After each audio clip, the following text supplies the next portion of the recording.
Ok, on va regarder ensemble un exercice sur le premier chapitre de mécanique de terminale physique-chimie. Donc le chapitre dans lequel tu étudies la cinématique, l'étude du mouvement avec l'accélération, vitesse, position et la relation entre les trois vecteurs. Un exercice là en particulier dans lequel on va parler de l'accélération, tu vois, accélération d'une Formule 1. Et tu vas voir, il y a un truc en particulier qui me donne envie de te faire cet exercice. On va en parler, ce sera vers la fin. Donc on démarre ensemble. C'est un exercice assez simple, hein, il n'y a pas trop de difficultés dedans, tu vas voir. Il y a de la dérivée, donc forcément il faut connaître tes relations, mais je les rappellerai au fur et à mesure. Une Formule 1 fait un départ arrêté en ligne droite. Donc ligne droite déjà ça m'indique mouvement rectiligne. On peut l'écrire si tu veux. D'ailleurs, je vais traduire au fur et à mesure les façons de traduire les énoncés justement qui peuvent être intéressantes pour toi.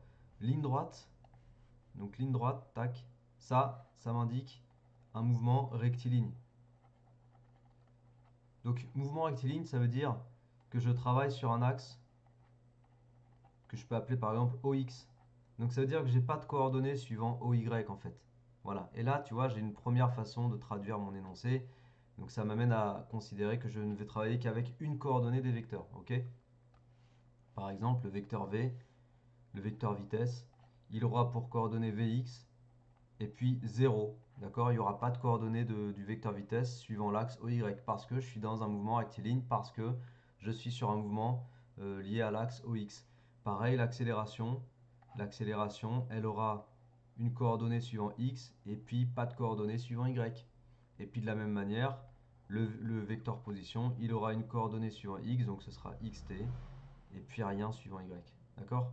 Donc ça, c'est vraiment la traduction de cette information-là. Le fait qu'on soit sur un mouvement en ligne droite, on est sur un mouvement 1D, une dimension. On enregistre au cours du temps la position x de son centre de masse et on la modélise par l'équation horaire suivante.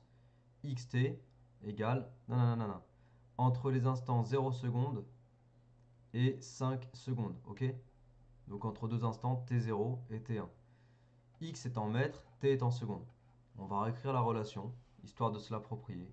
Xt égale 10,0 t carré moins 0,667 t cube. Ok. Déterminer la vitesse de la voiture Vx. Donc Vx, par définition, est égal à la dérivée de x par rapport au temps. Ça, c'est la relation que tu as dans ton cours. Donc on va faire la dérivée. Alors la dérivée de t carré, c'est 2t, donc 10,0 fois 2t, ça fait 20,0 t. Ok. Moins et 0,667 t cube. Quand je vais dériver, ça va faire 0,667 fois 3 t carré. Donc 0,667 fois 3, ça me fait 2,001. En fait, qu'est-ce que je raconte moi? 0,667. Ouais, c'est à peu près 2 tiers ça en fait. Donc 2 tiers fois 3, ça fait 2. Moins 2,001 t carré. Voilà. Donc là, j'ai juste dérivé cette relation par rapport à t. Tout comme tu pourrais dériver en mathématiques tout simplement une fonction f de x, quoi. Ou f de t en l'occurrence. Ok. Voilà, donc c'est la dérivée. Déterminer la vitesse, c'est fait. Déterminer l'accélération, donc ax pour la question B. Pareil, ax, c'est la dérivée de vx par rapport au temps. Donc je dérive la relation du dessus. 20,0t, quand je dérive, il va me rester 20,0. Et moins 2,001 t carré, ça va me faire 2,001 fois 2t, donc 4,002 t. Ok. Le mouvement de la voiture est-il rectiligne, uniformément accéléré? Donc est-ce qu'il est rectiligne? Oui, mais la question c'est surtout est-ce qu'il est uniformément accéléré? Donc là pour la question C, l'accélération AX dépend du temps, dépend de t, donc AX n'est pas constante, donc le mouvement n'est pas uniformément accéléré. Pour être uniformément accéléré, il faudrait que l'accélération soit constante. D'accord? Uniformément accéléré. Voilà. Il n'est pas uniformément accéléré parce que son accélération n'est pas constante. Donc on en arrive sur les questions où on va parler de la norme. Déterminer la norme de l'accélération à t0 et à t1. Alors la norme, je te rappelle un petit truc là.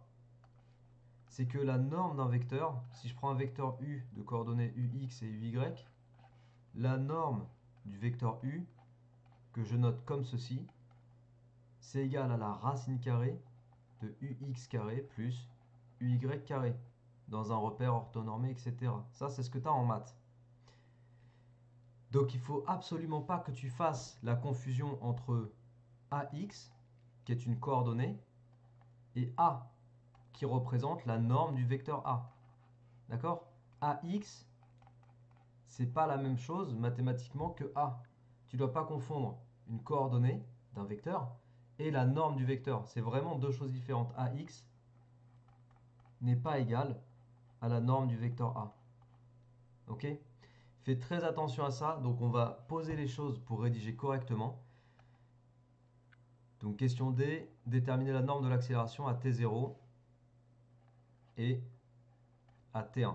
Donc à t0, ax à l'instant t 0 égale 0 secondes.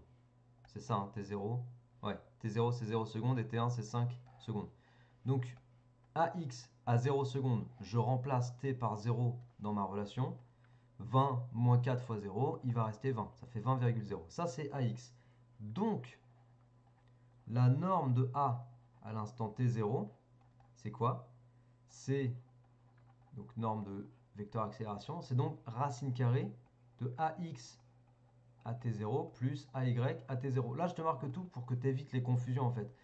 Je te l'ai dit au début, ay, il est nul, il vaut 0 parce qu'on est sur un mouvement rectiligne. Donc on est en ligne droite, on ne travaille que suivant un axe, ok? L'axe OX. Donc ay vaut 0, on est bien d'accord? Ça signifie que là, ça va dégager mon ay, évidemment. Donc il me reste racine carrée de ax t0. Et racine carrée de ax t0 au carré, pardon, j'ai oublié les carrés. Je les ai mis ou pas là quand je t'ai écrit? Oui, j'ai mis les carrés. Ouais, racine carrée de ax au carré, ça fait valeur absolue de ax. Et donc valeur absolue de 20, ça fait 20. Donc là, tu vas dire, bon, bah pourquoi il nous emmerde avec tout son détail? Parce qu'au final, tu aurais pu écrire bah, la norme égale 20. Oui, sauf que dans un cas de figure où tu trouveras une coordonnée négative, si jamais tu dis à la fin que la norme, si j'avais trouvé moins 20 par exemple, et si j'avais dit, ah bah la norme elle est égale à moins 20, bah là j'aurais eu un petit problème. Parce que la norme, elle peut pas être négative. La norme, du fait de la relation que tu as ici, la norme est forcément positive. Tu vois le délire? Donc si tu marques une norme égale moins 20, bah là c'est pas très très bon. C'est pas très très bon. Donc la norme de l'accélération à l'instant t0, c'est 20,0 mètres secondes moins 2. Ok? Maintenant on fait pareil à l'instant t1, donc 5 secondes. Donc là j'étais à t0. Et puis on va faire la même chose à t1.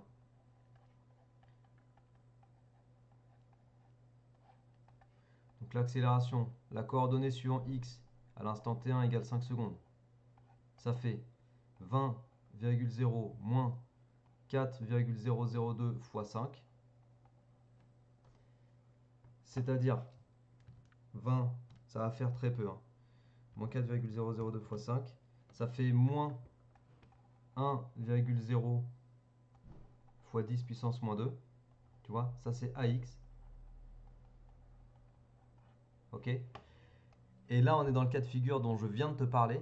C'est parce que si tu me dis que la norme égale ça, là, tu as un gros problème parce que tu vas me donner une norme négative. Et ça, c'est pas possible. Donc il faut impérativement que tu comprennes bien la différence entre coordonnées et normes de façon à pas faire ce genre de confusion et à mettre une chose fausse sur ta copie. Ok? Donc la norme, c'est là que j'écris donc A à l'instant T1, c'est racine carrée de AX à l'instant T1 au carré plus AY à l'instant T1 au carré. Bon, évidemment, AY c'est égal à 0. Il me reste racine carrée de AX à l'instant T1 au carré, c'est-à-dire valeur absolue de AX à l'instant T1, c'est-à-dire valeur absolue de moins 1, 0, 10, moins 2, bah, ça fait 1,0 fois 10 puissance moins 2. Voilà comment je le dégage.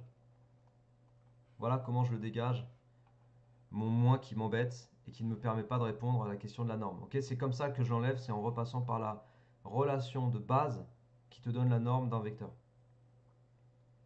Ok? Donc n'oublie pas l'unité, hein, mètres secondes moins 2.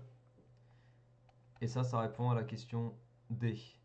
Donc c'est vraiment pour ça que l'exercice je trouvais intéressant et que je voulais le traiter sur la chaîne, c'était pour te refaire la différence, la distinction entre une coordonnée et une norme, qu'il n'y ait pas de confusion là-dessus. Question E, déterminer la vitesse de la voiture à la fin de l'accélération. Donc à la fin de l'accélération, on est à 5 secondes, ok? À 5 secondes, on te demande la vitesse de la voiture. Donc c'est la même chose. Je vais calculer Vx. Et après, il faudra que je passe par la norme de Vx à l'instant t égale 5. Donc à t1 égale 5 secondes.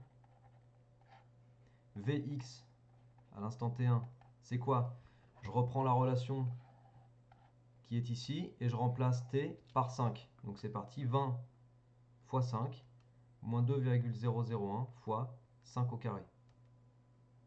C'est ça? Ça nous donne, avec du coup 3 chiffres significatifs, non 2 chiffres, puisqu'il y a t qui est 5,0, donc 2 chiffres, ça me fait environ 50 mètres par seconde. Environ égal à 50 mètres par seconde.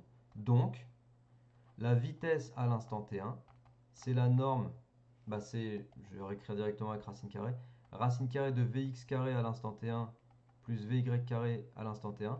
Et je sais qu'il y a beaucoup de profs qui vont pas forcément te montrer ça. Donc vy vaut 0. Mais le problème en fait, quand les profs ne montrent pas ça, moi je suis ok hein, pour dire oui, mais c'est une perte de temps, donc il faut aller plus vite. Mais après, il ne faut pas s'étonner qu'il y ait des confusions de la part des élèves. Tu vois ce que je veux dire? Moi, si je te montre tout ça, c'est pas parce que moi, perso, ça m'amuse de faire ça. À la limite, si je dois rédiger moi-même sur une copie, je vais aller 5 fois plus vite. Mais le truc, c'est que là où les élèves font des fautes, là où les élèves ne prennent pas en compte le moins et marquent un moins pour donner la réponse sur une norme, moi je sais que l'incompréhension quand un élève fait ça, c'est parce qu'il n'a pas compris la différence entre une norme et une coordonnée. Mais à un moment donné, si tu ne comprends pas la différence, eh ben, il faut que je t'explique et il faut que toi, tu te forces au moins 2-3 fois dans des exos à l'écrire comme ça. Tu comprends?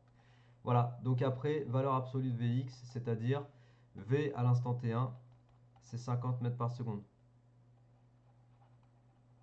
Voilà, là, je n'étais pas obligé de mettre l'unité quand je parlais de la coordonnée. Par contre, là, je mets l'unité quand je désigne la norme. Ok? Et puis, dernière question. Quelle distance la voiture a-t-elle parcouru pendant cette phase d'accélération? Il suffit de calculer x à l'instant t1. Je ne le fais pas parce que ça, c'est juste un calcul. On a juste à calculer la valeur de x pour t égale 5.